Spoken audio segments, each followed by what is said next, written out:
नमस्कार, आप देख रहे हैं इनसाइडर लाइव। मेरा नाम है काजल तिवारी।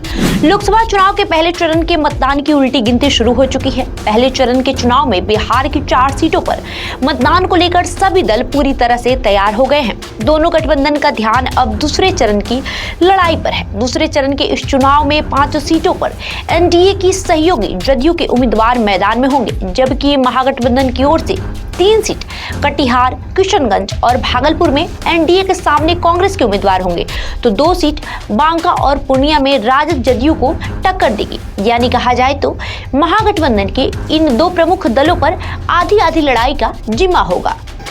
पूर्णिया सीट पर 2009 और 2004 में भाजपा ने जीत दर्ज किया था, जबकि 1999 के लोकसभा चुनाव में राजेश रंजन उर्फ पप्पू यादव ने स्वतंत्र रूप से जीत दर्ज की थी। इस बार राजद ने यहां से बीमा भारती को उम्मीदवार बनाया है।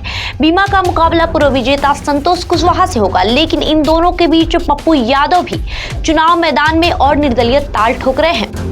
बांका संसदीय सीट वैसी सीट है जहां से मधुलिमय, चंद्रशेखर सिंह और मनोरमा देवी चुनाव जीतती रही है। इस सीट पर निर्दलीय उम्मीदवार के रूप में दिग्विजय सिंह और बाद में उनकी पत्नी पुतुल सिंह ने भी चुनाव जीता। 2014 के लोकसभा चुनाव में राजद ने जयप्रकाश नारायण यादव को उम्मीदवारी दी और वे चुनाव जीतने में सफल भी रहे, लेकिन 2019 के चुनाव में जदयू उम्मीदवार गिरिधारी यादव ने जयप्रकाश को पराजित करते हुए सीट पर अपना नाम जमा लिया। इस बार बांका संसदीय सीट पर एक बार फिर राजद से जयप्रकाश और जदयू की ओर से फिर से गिरिधारी यादव मैदान में है। भागलपुर संसदीय सीट पर जदयू के अजय कुमार मंडल और कांग्रेस के बीच टक्कर होगी। 2004 से लेकर 2009 के यहाँ भाजपा का कब्जा रहा, लेकिन 2014 के चुनाव में ये सीट राजद के पाले में आ गई। तब राजद के शैलेश कुमार उर्फ बुलो मंडल ने इस पर जीत दर्ज किया था, लेकिन 2019 का चुनाव जदयू ने जीता। भागलपुर में कांग्रेस एक बार फिर से अपनी खोई जमीन हासिल करने को मैदान में है।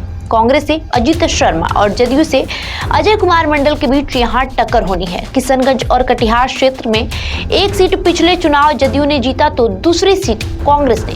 कटिहार सीट से दुलाल चंद गोस्वामी मैदान में है, जिनका मुकाबला कांग्रेस के तारिक अनवर से हुआ। तारिक पराजित हुए। 2014 में तारिक फिर से जीते और भाजपा के निखिल चौधरी पराजित रहे। 2019 में दुलाल चंद ने तारिक को पराजित कर जीत प्राप्त की। इस सीट पर ये दोनों उम्मीदवार फिर से आमने सामने हैं।